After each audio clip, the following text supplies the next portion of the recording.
दूसरा में थे कि कब बने एक बार हमारे जो एमएस है जो ये है उसके साथ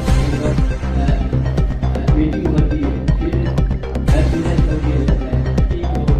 जो थोड़ा सा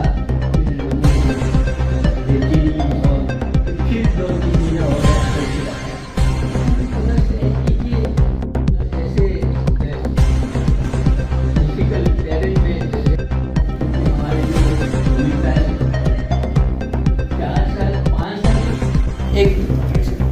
कश्मीरी एक पंडित को इस सिविलाइजेशन को जो बिल्कुल मिटाने की जो जिनोसाइड हुआ है उसको अनदेखी करके कोई अच्छा नहीं हो रहा है। सिमिलरली हमारे भी छोटे मोटे जो बातें हैं उनको नज़रअंदाज करना, सब कुछ आपने कर दिया, सब कुछ आपने दे दिया, हमको यूटी बना दिया, लेकिन इसके बावजूद ये लद्दाखी लोग क्या मांग रहा है ऐसा समझना और ऐसे सोच के इनको इग्नोर करना अच्छा नहीं लगता है। मैं सेंट्रल गवर्नमेंट से ये विनती करता हूँ जो कश्मीरी पंडितों का जो कौम का ये जो डिमांड है होमलैंड और जिनोसाइड की जो बात चल रही है उसको सीरियसली लें। एक जंग है, एक टोटलिटेरियन जंग है जिसको हम कहते थे कि भाई आप ये जिनोसाइडल वॉर फॉर्म, जिस तरह से आप सुनते हैं कि conventional war, proxy war, low intensity conflict, ऐसी बातें आप सुनते हैं, पेपर्स में सुनते हैं आप, लेकिन हमने कंसिस्टेंटली पिछले बहुत समय से कहा कि जो हो रहा है इस वक्त पाकिस्तान के साथ, जो हो रहा है भारत के भीतर आतंकवाद के तरीके से, डेमोग्राफिक एक्सपेंशन के तरीके से, मुस्लिम डेमोग्राफिक एक्सपेंशन के तरीके से,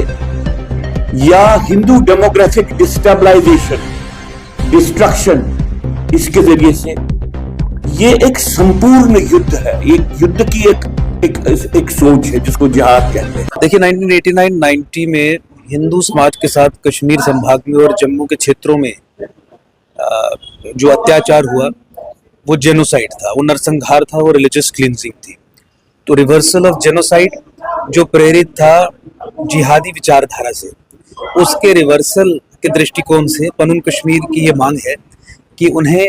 कश्मीर के भीतर एक होमलैंड दिया जाए। और उसी संबंध में प्रतिवर्ष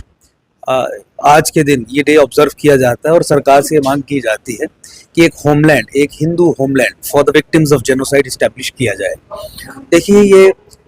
मांग केवल कश्मीरी हिंदू समाज की नहीं है, बल्कि एक लीगली और कॉन्स्टिट्यूशनली गारंटेड राइट भी है, क्योंकि कोई भी विक्टिम जो जेनोसाइड का विक्टिम है, यूएन कन्वेंशन ऑन जेनोसाइड के हिसाब से सरकार की रिस्पॉन्सिबिलिटी रहती है कि उसे रिसेटल करे, रिहेबिलिटेट करे। और अगर जिहादी सोच के चलते, एक रेडिकलाइज्ड इंडोक्ट्रिनेटेड टेरर इकोसिस्टम के चलते उस समाज को वहां से रिलीजियसली क्लींस करके भगाया गया हो, तो उसके लिए एक एक्सक्लूसिव लैंड डोमेन तो आपको वहां पे क्रिएट करना पड़ेगा। और साथ ही साथ पाकिस्तान और आईएसआई का जो जम्मू कश्मीर को इस्लामाइज करने का प्रोजेक्ट है, ताकि सनातन का इस्लामीकरण हो सके, हिमालय का इस्लामीकरण हो सके, उस सोच को भी रिवर्स करने के दृष्टिकोण से 100% इस्लामाइज्ड कश्मीर में आपको एक जियोपॉलिटिकल हिंदू फुटहोल्ड क्रिएट करना पड़ेगा। ये सिविलाइजेशनल दृष्टिकोण से भी और नेशनल सिक्योरिटी के पॉइंट ऑफ व्यू से भी इम्पेरेटिव है, क्रिटिकल है, ज़रूरी है। तो इसीलिए आज पनुन कश्मीर ने ये प्रोग्राम ऑब्जर्व किया और मुझे भी इसमें न्योता दिया और अपने विचार हमने यहाँ पे रखे और इस विषय पे कि किस तरीके से जेनोसाइड और ख़ासकर जिहाद से प्रेरित जेनोसाइड सिविलाइजेशंस को अफेक्ट करता है और किस तरीके से पूरे भारत और सभ्यता पे इसका असर हो सकता है, उस पर हमने अपनी आज बात रखी।